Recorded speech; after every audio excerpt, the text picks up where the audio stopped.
Regardez. Une fois, on était à Médine, à l'époque où j'étais étudiant là-bas, parmi les plus grands bienfaits qu'Allah Azza wa Jal m'ait offert dans ma vie, si ce n'est le plus grand, après l'islam. Nous étions à un dars de Cheikh Abd al-Muhsin al-Abbad, hafidahullah, le muhaddith de Médine, le grand muhaddith, donc l'expert dans la science du hadith du prophète sallallahu alayhi wa sallam de Médine, grand expert. Le père, vous connaissez peut-être Cheikh Abdelrazak al-Badr. Abdelrazak, c'est son père. D'accord?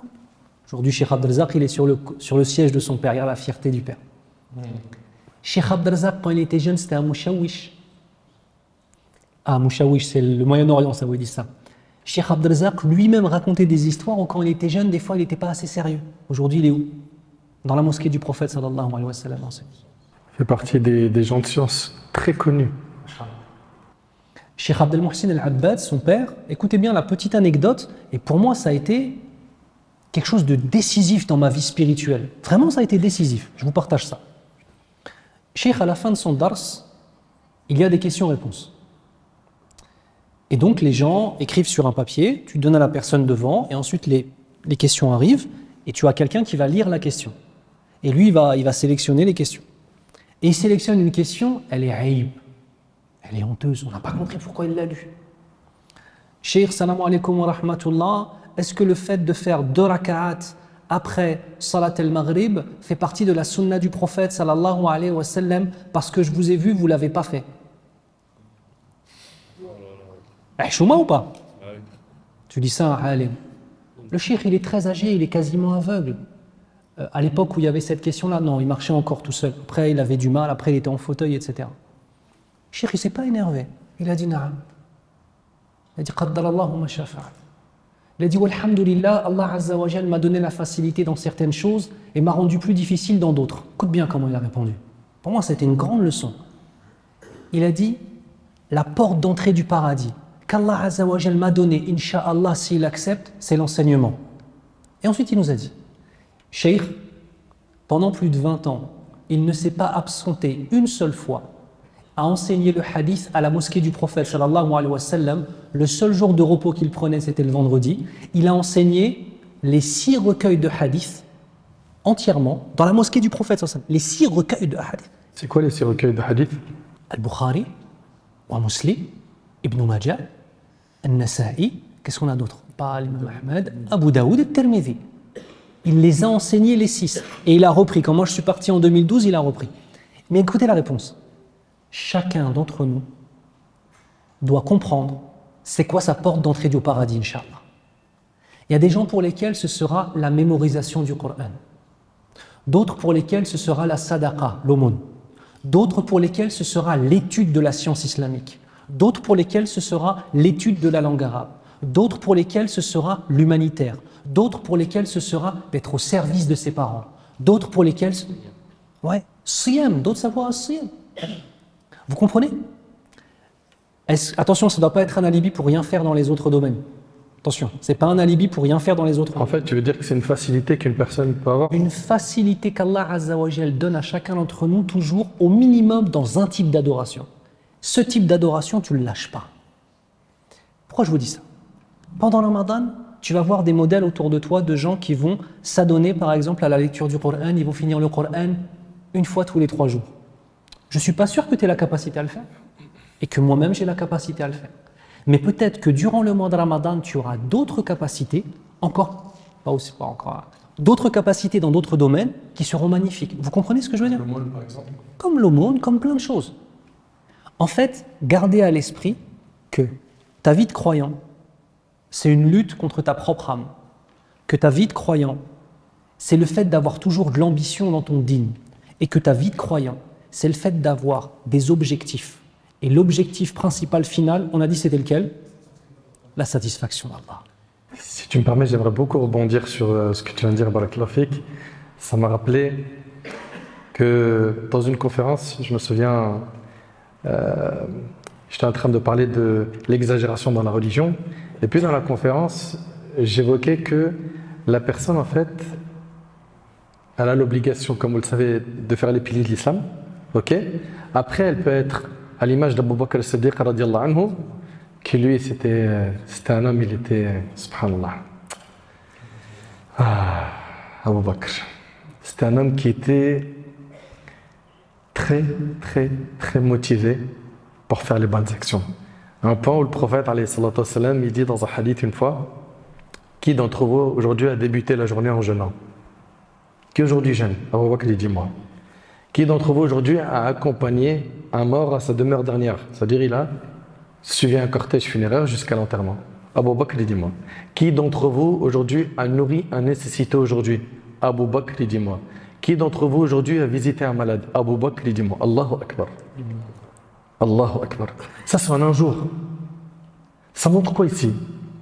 La motivation, elle était de taille. Pourquoi?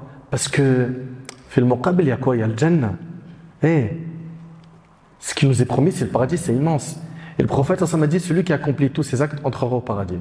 Donc, ce hadith-là, il est rapporté par Muslim. On peut être à l'image d'Abu Bakr, être vraiment quelqu'un qui est sur tous les fronts et avoir une facilité dans plusieurs ibadat, mais on peut aussi choisir une action avec laquelle on a une affinité. Et c'est ça, en fait, qui m'a fait rebondir sur ce que Cheikh Yunus a dit. Et c'est exactement, subhanallah, ce que faisaient les compagnons. Ils privilégiaient les actions non obligatoires avec lesquelles ils avaient plus d'affinité. Abu Hurayra, radiyallahu anhu, très connu pour être un savant dans la science de la religion. Khalid ibn al-Walid, lui, il est connu pour le combat. Abdullah ibn Amr ibn al-As, c'était quelqu'un qui était connu pour jeûner beaucoup et qui multipliait les lectures de Coran. Et parmi ce que j'ai lu qui m'a vraiment épaté, et ça c'est le lubb al-mawdu', là j'arrive au pic de ce que je veux faire parvenir comme info, c'est ce que rapporte Ibn Abd al-Barr rahimahullah dans Tamhid. Il dit que Abdulaziz ibn Abdulaziz, il dit qu'Abdullah ibn Abdulaziz al-Umari, l'adorateur, il a écrit à l'imam Malik. L'imam Malik, rahimahullah, on peut en parler aussi pareil pendant très longtemps. C'est quelqu'un non seulement qui était très savant, mais très pieux. Très pieux. Au point où, pour évoquer un hadith du prophète, il allait faire les ablutions. Je ne sais pas si tu imagines. Et ici, en fait, cet homme qui est un adorateur, il écrit à l'imam Malik, rahimahullah, yahudduhu ila l'infirad wal amal. Il encourage à s'isoler, à se consacrer à l'adoration. Il encourage l'imam Malik. Et ce n'est pas n'importe qui l'imam Malik, rahimahullah. Vous suivez? Très bien. Et l'imam Malik, rahimahullah, il lui écrit à son tour, Inna Allah azza wa jal qasama al-a'mal kama qasama al-arzaq. Il a dit, Farubba rajulin futiha lahu fi as-salat wa lam yuftah lahu fi as-sawm. وآخر فتح له في الصدقة ولم يفتح له في الصيام وآخر فتح له في الجهاد ولم يفتح له في الصلاة ونشر العلم وتعليمه من أفضل أعمال البر وقد رضيت بما فتح الله لي فيه من ذلك الله أكبر وما أظن ما أنا فيه بدون ما أنت فيه وأرجو أن يكون كلانا على خير ويجب على كل واحد منا أن يرضى بما قسم له والسلام. Franchement, il n'y a pas de mots.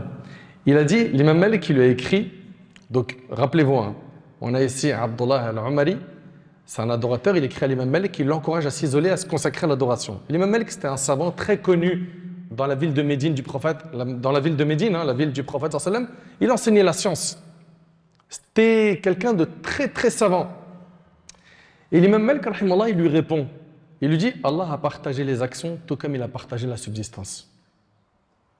Allah a partagé les actions tout comme il a partagé la subsistance. Peut-être qu'un homme, Allah va lui ouvrir les portes de la prière et pas celles du jeûne.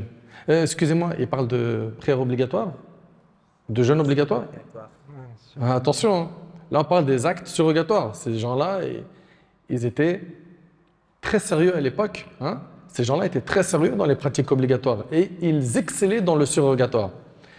Peut-être qu'un homme, Allah va lui ouvrir les portes de la prière et pas celles du jeûne. Et un autre, Allah va lui ouvrir les portes de l'aumône et il ne va pas lui ouvrir les portes du jeûne. C'est vrai, il y a des gens, jeûner lundi, jeudi, pour eux, c'est trop dur.